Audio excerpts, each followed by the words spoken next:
I am Tara Casey, Associate Clinical Professor here at University of Richmond School of Law, and today I'm going to share with you a preview of Virginia's 2020 General Assembly session.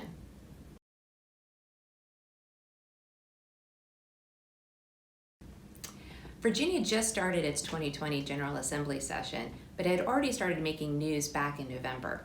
This year, the General Assembly will vote on a new budget, which means the session will last approximately 60 days.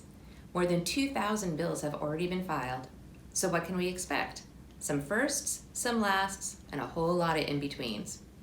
For the firsts. For the first time in 25 years, the Democrats hold a majority in both chambers. So all the committees and subcommittees will be chaired by Democrats and have majority of Democrats as members. What does that mean?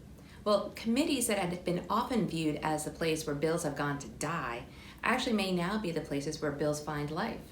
Last General Assembly session, when Republicans controlled both chambers, a number of bills cleared the Senate hurdle only to fail in the House, often in committees. Ratification of the Equal Rights Amendment, anti-discrimination legislation against the LGBTQ community, the ending of driver's license suspensions based on court debt. Those bills are back, and advocates are feeling hopeful that this session they will be able to clear all hurdles. The new Democrat majority also means that there is a new Speaker of the House of Delegates, which will be a woman for the first time in Virginia's legislature's 400-year history. Delegate Eileen Filler-Corn of Fairfax. She is also the first Jewish person in Virginia's history to serve in that role. Delegate Charneil Herring of Alexandria became the first female and the first African-American House Majority Leader, and Suzette Denslow was unanimously voted as the House's first female clerk.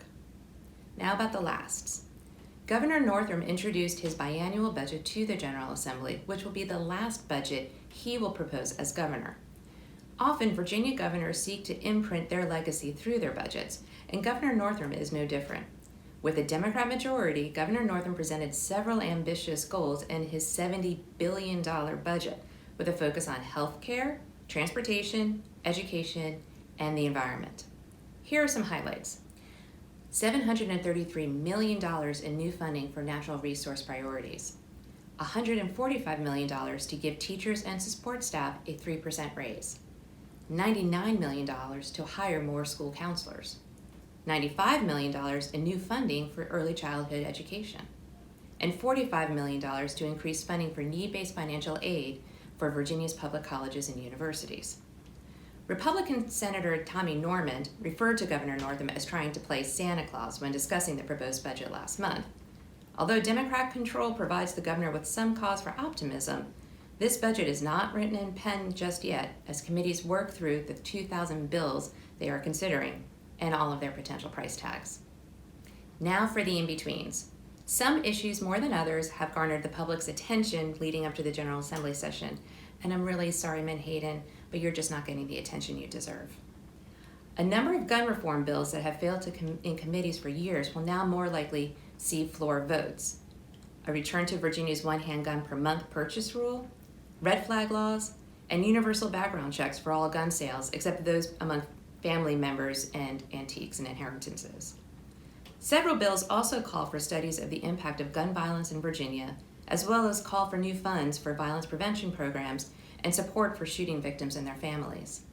Many of these have received bipartisan support, although both the NRA and the Virginia Citizens Defense League have begun wide-scale lobby efforts to mount opposition. Another big issue confronting the General Assembly is who gets to decide what to do with Confederate monuments across the Commonwealth.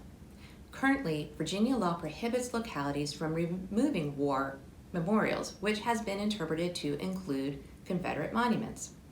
Richmond City Council recently passed a resolution formally asking the General Assembly for local control of the monuments, meaning it would be up to City Council to decide whether to remove them, not the General Assembly.